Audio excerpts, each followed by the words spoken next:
파트 5, 6와 파트 7은 전혀 다른 파트일까요? 공부 방법을 아예 다르게 해야 하는 걸까요? 파트 6와 파트 7의 글을 읽는 속도도 자연스럽게 빨라질 수 있습니다.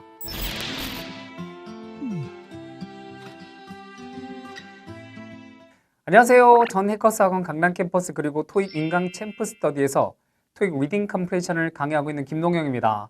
지금부터 토익 RC 영역을 어떻게 공부하고 어떤 식으로 정리해야지 실제 시험에서 좋은 성과를 낼 수 있는지 저의 노하우를 전달하겠습니다. 해커스 영어 유튜브 채널에는 제 토익 RC 강의 영상을 비롯한 많은 도움이 되는 강의가 있으니 구독과 좋아요를 눌러주시고 시청해 주시면 여러분들의 토익 성적 향상에 많은 도움이 될 것입니다. 토익 시험에서 물어보는 문법 문제 유형은 어느 정도 정해져 있습니다. 기본적인 품사 문제, 수일치, 능치동 시제를 다 만족시켜주는 올바른 동사의 형태를 골라주는 문제, 인칭 대명사랑 제기대명사 문제, 접속사와 전치사 구별 문제, 현재 분사와 과거 분사의 구별 문제 등 매 시험마다 빠짐없이 등장하는 문제들이 있습니다.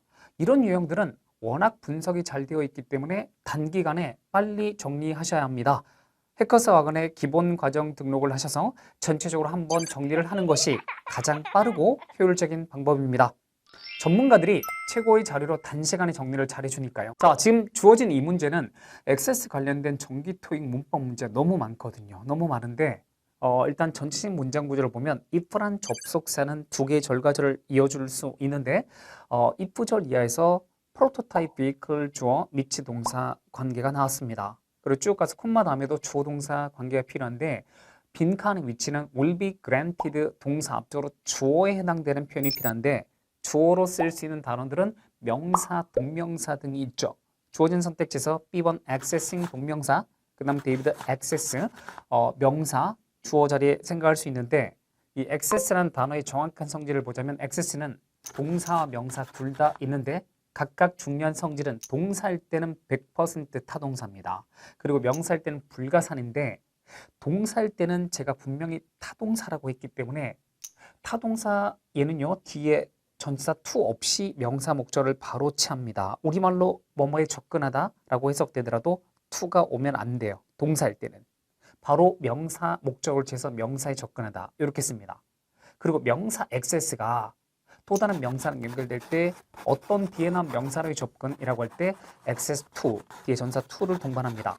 자, 지금 주어진 선택지에서 accessing 동명사조를 넣는다. 동명사는 동사성질을 그대로 유지를 하고 있거든요. 그래서 동명사는 동사성질을 그대로 유지하는데 access가 타동사이기 때문에 뒤에 to 없이 명사 목적 바로 취해줘야 됩니다. 그래서 여기는 그 뒤에 to the market 형태로 이렇게 나오면 안 돼요. 그래서 B번 탈락되고 명사 access가 빈칸에 들어가면 뒤에 전사 to를 동반하고 그리고 명사 access는 불가산 명사라고 했기 때문에 불가산 명사 access는 앞에 관사 없이 이렇게 쓸 수 있죠.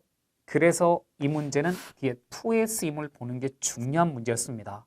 그리고 정기투행 문제는 바로 이렇게 access에 뒤에 to의 쓰임을 계속해서 반복적으로 물어보고 있어요. 정답은 바로 불가산 명사 access, 데이비드 정답 처리하면 되는 문제였습니다.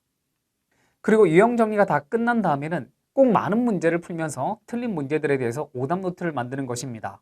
단순한 문제풀이에서 끝나는 것이 아니라 오답 노트를 작성하셔서 틀린 문제, 혼동한 문제, 찍어서 맞춘 문제 등에 대한 정확한 개념 정리와 근거 파악을 해주시는 것이 매우 중요합니다.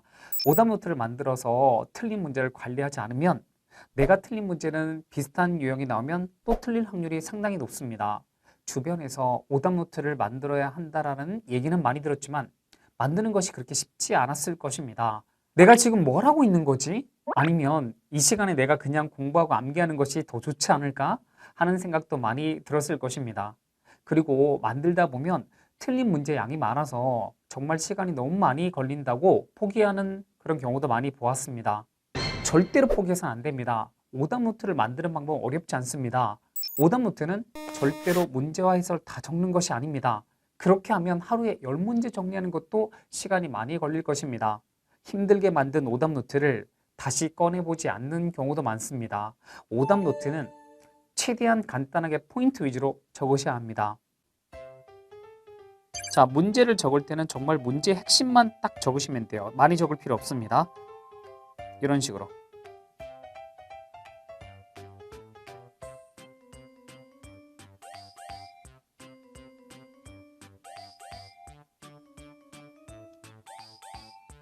이런 식으로 핵심만 저희가 빈칸이 주어 자리입니다. 주어 자리에 우리가 고민했던 게 바로 명사 액세스 그리고 동명사 액세싱 요거 두 개로 고민했었는데 이 문제 풀 때 필요했던 핵심 포인트는 바로 액세스의 성질이었습니다. 액세스는 동사도 있고 명사도 있다라고 했죠. 동사일 때는 타동사 성질만 가진다. 그러니까 뒤에 to 없이 명사 목적어 가지고 데리고 나온다. 이게 핵심이었어요. 그리고 명사일 때는 액세스는 불가산 명사다. 그리고 뒤에 또 다른 명사 연결될 때 to가 필요하다. 네, 바로 이게 핵심이었습니다. to의 어떤 유무 요걸로 문제를 푸는 거 이렇게 핵심만 딱 적어놓고 정리하시면 돼요. 이렇게만 적어야지만 나중에 반복적으로 볼 수 있고 너무 길게 적으면 적을 때 힘들고 그래서 포기를 하는 경우가 많아요. 그리고 꼭 문제 출처를 간단하게 적어 두셔야지 나중에 이 오답 노트만 딱 봤을 때 이게 무슨 문제였더라 내가 포인트를 잘 모르겠는데 그랬을 때 다시 한번 전체 문제를 보면서 확인할 수가 있는 겁니다. 이렇게 간단하게 정리하셔야만 내가 틀린 모든 문제의 포인트들을 오답 노트로 만들 수 있는 것입니다. 문제의 선택지도 내가 고른 선택지 그리고 실제 정답 선택지 두 개만 기입하시면 됩니다. 시간이 지나면서 문제와 핵심 포인트만 보아서는 정확하게 기억이 나지 않을 때 쉽게 찾기 위해서 문제 출처를 적어 두셔야 됩니다. 토익 파트 5, 6 시험에 나오는 어휘 문제는 90% 이상 이전 시험에서 출제되었던 어휘가 다시 출제됩니다. 완전히 문제은행식으로 똑같은 문제가 출제되는 것은 아니지만 같은 어휘 문제를 반복적으로 정답으로 처리하는 문제도 많고 이전 시험의 문장에서 사용되었던 단어들이 문제로 출제되기도 합니다. 그래서 제가 가장 강조하고 싶은 부분은 기존에 출제되었던 어휘들을 빨리 정리하는 것입니다. 다음으로 노랑이 복화책들을 활용하여 기본적인 어휘력을 확장하셔야 합니다. 어휘력이 바탕이 되어서 864 파트 7의 패시지를 읽는 속도가 일정 수준 나오지 않으면 RC 고득점 달성은 요원해집니다. 그리고 어휘 학습을 하실 때는 절대로 단어 하나 그리고 하나의 의미 이렇게 정리해서는 안 됩니다. 반드시 문장을 통해서 단어의 정확한 쓰임을 보셔야 합니다. 그리고 앞뒤에 함께 쓰이는 표현까지 함께 정리해 두시는 것도 좋습니다. 함께 잘 쓰이는 표현을 덩어리로 암기를 많이 해두시면 시험장에서 빈칸 앞뒤 표현만으로 정답을 빨리 고를 수 있는 문제가 늘어납니다. 이런 문제가 많을수록 시간은 더 세이브되고 그러면 파트 7에서 시간이 모자라지 않는 좋은 경험을 하게 됩니다. 영영사전 한번 보겠습니다. 자, 지금 여기 영영사전 맥밀란 영영사전에서 셀렉션이라는 단어를 지금 제가 보여드리고 있는데 이 셀렉션이라는 단어 있죠. 토익이 너무너무 좋아하는 단어인데 전기토익의 셀렉션 앞에 형용사 채워준 문제가 시험에 잘 나오거든요. 자, 맥밀란 사전의 이 셀렉션 이걸 보면 바로 밑에 지금 볼드체로 함께 자주 쓴 형용사가 정리되어서 지금 보이시죠?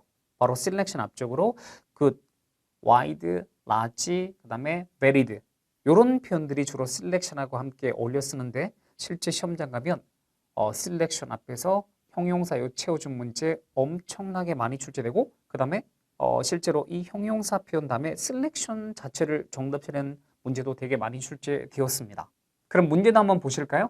자, 지금 주어진 문제는 selection이라는 명사 앞에서 형용사 골라주는 문제인데 이거를 어휘 정리를 제대로 하지 않고 시험장 가신 분들은 실제로 B번 variance를 많이 고르십니다. 근데 아까 영영사전 보셨죠? selection 앞에 함께 쓰는 어울리는 형용사는 바로 데이비드 와이디스트. 물론 최상급 형태로 쓰였지만 어쨌든 wide가 selection하고 함께 어울리거든요. B번의 variance는 안 됩니다. varied라는 형용사로는 가능하지만 variance는 안 됩니다. 그래서 우리 요거를 어휘 정리 영영사전 통해서 뭐 볼드체 이런 표현들 잘 정리하신 분들은 어렵지 않게 widest 고를 수 있었던 문제였습니다. 물론 모든 단어들을 이렇게 영영사전을 다 보면서 그리고 예문들을 다 확인하면서 공부하시기는 힘들 것입니다. 우선 단기적으로는 토익에 출제되었던 단어들을 노랑이 북가 등의 책자를 반복적으로 보시면서 최대한 어휘력을 확장시켜 놓고 문제를 풀 때 틀린 어휘들은 앞의 방법대로 정확한 쓰임을 보라는 것입니다. 그리고 어휘집을 암기하실 때는 무조건 반복적으로 여러 번 보는 것이 중요합니다. 노랑이 복화책하고 형광펜으로 어떻게 공부하는지 보여드리겠습니다. 우선 하루에 외워야 할 분량을 정하고 그걸 외울 때 한 번에 절대 까먹지 않겠다는 생각으로 연습장에 여러 번 쓰면서 외우지 마세요. 우선 전체적으로 단어 뜻을 가린 채 의미를 모르는 단어는 첫 번째 색깔의 형광펜으로 표시하고 끝까지 한번 보는 것입니다. 처음 볼 때 알고 있는 단어는 원래 알고 있는 단어로 시험장에서 갑자기 생각이 나지 않거나 그럴 확률이 낮습니다. 이렇게 첫 번째 색깔의 형광펜으로 표시하는 것은 아침에 일어나서 제일 먼저 해주시면 좋습니다. 그리고 하루에 점심 먹고 한 번, 저녁 먹고 한 번, 자기 전 마지막 한 번, 이런 식으로 3-4번 정도 형광펜으로 표시된 단어들을 반복적으로 봐주셔야 합니다. 그리고 다음날 역시 아침에 일어나자마자 전날 외웠던 단어들을 의미를 가린 채 쭉 보면서 까먹거나 유독 외워지지 않는 단어들을 두 번째 색깔의 형광펜으로 다시 표시를 해두는 것입니다.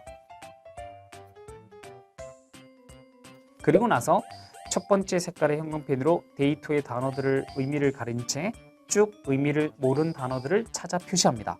그리고 같은 방식대로 하루 중 3-4번 보는 것입니다. 이런 식으로 일주일 정도 진행되면서 형광펜이 정말 여러 색깔 펜으로 표시된 단어는 사전에서 예문도 조금 더 보고 조금 더 신경 써서 반복적으로 봐주시면 됩니다. 파트 5, 6와 파트 7은 전혀 다른 파트일까요? 공부 방법을 아예 다르게 해야 하는 걸까요? 파트 5에 나오는 문장이 모여서 단락을 이루고 그리고 단락이 모여서 하나의 지문을 만듭니다. 그리고 그것이 파트 6와 파트 7입니다. 파트 5의 문장 하나를 빠르게 해석하실 수 있는 능력이 있다면 파트 6와 파트 7의 글을 읽는 속도도 자연스럽게 빨라질 수 있습니다. 즉 파트 5의 문장들이 결국 파트 6와 파트 7으로 그대로 연결되는 것이기 때문에 파트 5 문장 구조 분석과 문법 정리는 필수 과정입니다. 파트 7의 경우 많은 문제풀이를 통해 배경 지식을 쌓는 것이 필요합니다. 토익에서 출제될 수 있는 일상생활 또는 비즈니스 환경의 상황이 크게 다양하진 않습니다. 그래서 많은 문제를 풀다 보면 전에 풀었던 문제에서 접했던 상황이 이 문제에도 나왔구나 라고 느끼는 경우가 많을 것입니다. 그리고 등장할 내용이나 순서가 미리 예상이 되면서 더욱 빠르게 자신감 있게 독해를 할 수 있을 것입니다. 이러한 배경 지식은 최대한 많은 지문을 접하면서 쌓이는 것입니다. 그래서 많은 문제를 푸는 것이 확실히 도움이 됩니다. 그리고 틀린 문제를 리뷰할 때는 출제자의 의도를 이해해 보려고 노력하셔야 합니다.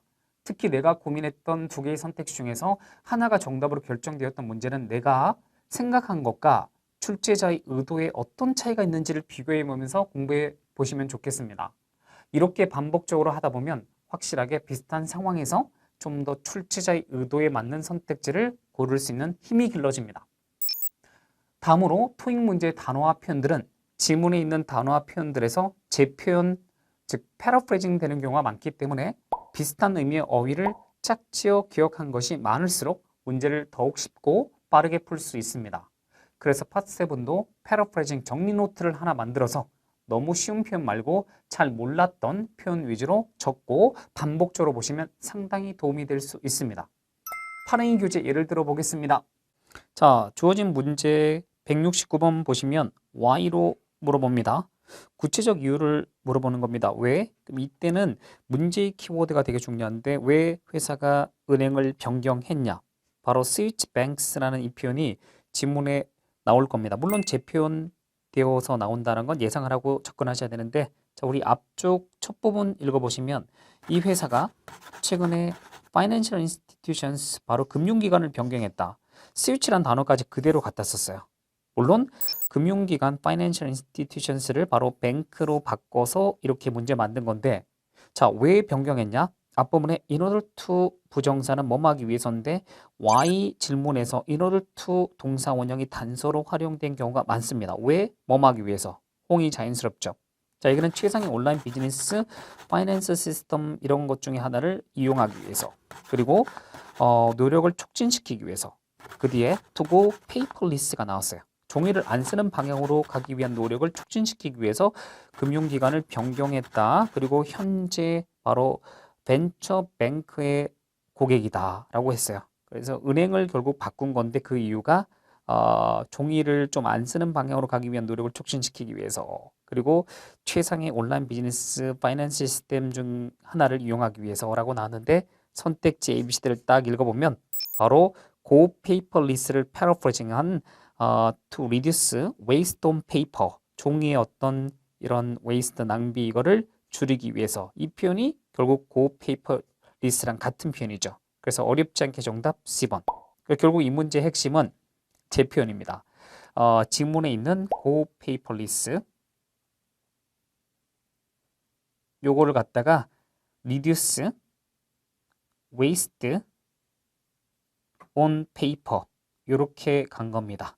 그래서 이런 제 표현들은 최대한 많이 정리하셨다가 시간 나실 때마다 반복적으로 봐주시면 도움이 됩니다. 또한 파트 7 동의어 문제는 아주 어려운 단어 혹은 생소한 단어가 출제되는 것이 아니고 토익 지문에서 자주 보이는 단어들로 문제를 구성하는 경우가 많은데 자주 보이는 단어들은 한 가지 의미 말고 영영사전을 통해서 여러 의미를 꼭 함께 정리하고 반복적으로 보셔야 합니다. 예를 들면 토익 시험에 커버라는 단어는 이미 동의어 문제로 여러 번 출제되었는데 그 쓰임을 보면 자 커버를 한번 볼게요. 첫 번째 다루다 포함시키다 include and deal with 라는 그런 의미가 있어요. 그리고 무엇을 가리다 씌우다 라는 그런 뜻도 있고 그 다음에 토익이 정말 좋아하는 뜻 3번 뜻 무엇을 하기에 충분한 돈을 대다 돈이 되다 바로 일종의 pay for 또는 pay의 그런 뉘앙스도 있습니다. 그리고 취재 방송 보도하다 라는 의미도 있고 그 다음 보험으로 보장하다 provide insurance 의미도 있고 그 다음 우리 언급된 거리를 이동하다의 뜻도 있습니다. 그 다음에 자리 비운 사람의 일을 대신하다의 뜻도 있어요. 이렇게 커버는 토익 시험에 너무 많이 보이는 단어인데 여러 가지 의미가 있죠. 그러니까 동의어 문제로 출제하기 되게 좋은 겁니다. 그러니까 이런 단어들은 평소에 잘 정리를 하셔야 돼요. 요약해서 다시 말씀드리면 토익 시험은 기존에 출제되었던 문법과 어휘 문제에 대한 유형 정리를 확실히 하고 많은 시간 투자를 통해서 많은 양의 문제풀이를 통해 공부 내용을 점검하면 분명 원하는 결과를 얻을 수 있는 시험입니다. 할 수 있는 만큼 최선을 다해 주시면 반드시 좋은 결과가 있을 것입니다. 여러분들의 토익 점수 목표 달성을 기원합니다. 이 영상이 토익커 여러분들께 도움이 되셨다면 구독과 좋아요 눌러주세요. 그리고 토익 공부 혼자 하기 힘드신 분들 저와 함께 해커스에서 공부하길 바라면서 오늘 영상 마치겠습니다. 수고 많으셨어요.